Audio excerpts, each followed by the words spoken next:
Class 8 mathematics का अध्याय 10 चतुर्भुज की रचनाओं पर आधारित है। यहाँ पर प्रश्नावली या अभ्यास 10C के 10C के प्रश्नों पर चर्चा करेंगे, जिसमें चतुर्भुज की रचना करना है जबकि 3 भुजाएं और दोनों विकर्ण ज्ञात। इस चित्र को अगर आप समझ गए तो कहीं पर आपको रचना में किसी प्रकार की परेशानी नहीं होगी। अब यहाँ पर जो हमने पिंक कलर से गुलाबी कलर से जो यहाँ पर भुजाएं प्रदर्शित किया है, इन सभी भुजाओं का मान हमको ज्ञात रहेगा। तो यहाँ पर देखिए, अब त्रिभुज ABC यह जो है हमको ज्ञात है। फिर देखिए इसी प्रकार से त्रिभुज ABD, इस त्रिभुज की भुजा मालूम है हमको।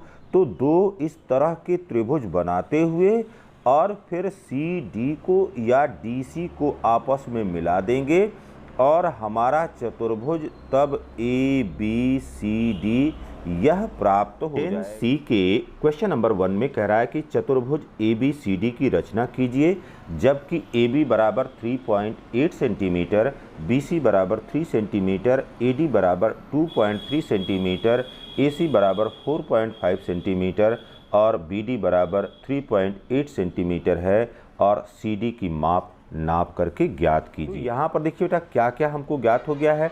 AB बराबर 3.8 सेंटीमीटर, फिर BC बराबर 3 सेंटीमीटर, AC बराबर 4.5 सेंटीमीटर और AD यह 2.3 सेंटीमीटर, BD बराबर यहाँ पर 3.8 सेंटीमीटर। तो सबसे पहले कह रहा है कि AB, यह AB बराबर 3.8 सेंटीमीटर है। तो सबसे पहले 3.8 सेंटीमीटर की हमने एक रेखा खींच लेना है। अब 3.8 सेंटीमीटर को मार्क करते हुए सबसे पहले यह रेखा हमने खींच लेना है और इसको नाम लिख दिया कि यह A है और यह B है और यह कितने के बराबर है, 3.8 सेंटीमीटर के बराबर है। तुरंत ही इसको यहाँ पर लिख दिया। फिर आगे कह रहा है कि BC बराबर 3 सेंटीमीटर। तो अब 3 सेंटीमीटर की त्रिज्या लेते हुए हमने B बिंदु को केंद्र मान करके 3 सेंटीमीटर की त्रिज्या लीजिए और B बिंदु को केंद्र मानते हुए हमने एक चाप लगा देना है। यह 3 सेंटीमीटर की त्रिज्या लेकर के हमने चाप लगा दिया। फिर अब AC बराबर 4.5 सेंटीमीटर। तो अब 4.5 सेंटीमीटर हमने लेना है और 4.5 लेकर के A बिंदु को केंद्र मानते हुए अब यहाँ से हमने चाप लगा देना है और देखना है कि पूर्ववर्ती चाप को वह किस बिंदु पर काटता है। तो अब यह पूर्ववर्ती चाप को जिस बिंदु पर काट दिया, यहाँ पर हमने C प्रदर्शित कर लिया। और क्या करेंगे, अब A को B से और A को C से।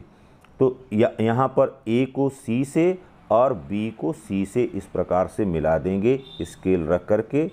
और यहाँ पर देखिए A को C से मिला दिया। इसी प्रकार से अब B को C से मिला दिया जाएगा। तो B को C से मिला दीजिए। अब देखिए बेटा आगे यहाँ पर अब इसकी माप लिख दीजिए। यह 3 सेंटीमीटर के बराबर है और यह 4.5 सेंटीमीटर के बराबर है।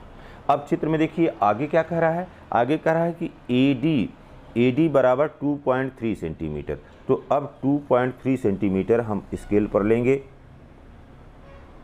2.3 सेंटीमीटर, और इतनी त्रिज्या लेते हुए हमने क्या करना है, अब इस पर चाप लगा देना है। A बिंदु को केंद्र मानते हुए 2.3 सेंटीमीटर की त्रिज्या से चाप लगा दिया। अब BD बराबर 3.8। तो 3.8 सेंटीमीटर की अब त्रिज्या लेते हुए B बिंदु को केंद्र मानते हुए अब यहाँ पर प्रकार की नोक रखते हुए इस प्रकार से हमने चाप लगा दिया। और जहाँ पर यह चाप एक दूसरे को काट रहे हैं, इस बिंदु को हमने यहाँ पर क्या लिख दिया, यहाँ पर D लिख दिया। अब A को D से मिला दीजिए और इसी प्रकार से यहाँ पर B को D से मिला दीजिए। तो अब आप देख रहे होंगे कि यहाँ पर जो पहले मैंने बताया कि यहाँ पर दो त्रिभुज बनेंगे। एक त्रिभुज हो गया ABC और दूसरा त्रिभुज हो गया ABD।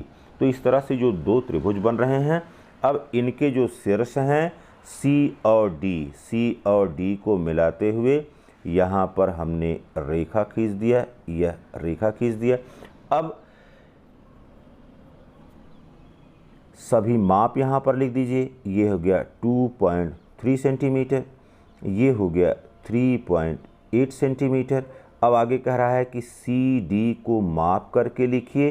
तो CD की माप ज्ञात करने के लिए आपने यहाँ पर प्रकार की नोक रखना है और प्रकार की नोक रखते हुए और देख लेना है कि यह D पर जहाँ काट रहा है वहाँ तक कितनी दूरी है, और इस दूरी को मापने के लिए अब स्केल पर इसको रखेंगे और यह लगभग जो है वो 2.8 के बराबर आ रहा है, 2.8 सेंटीमीटर के बराबर।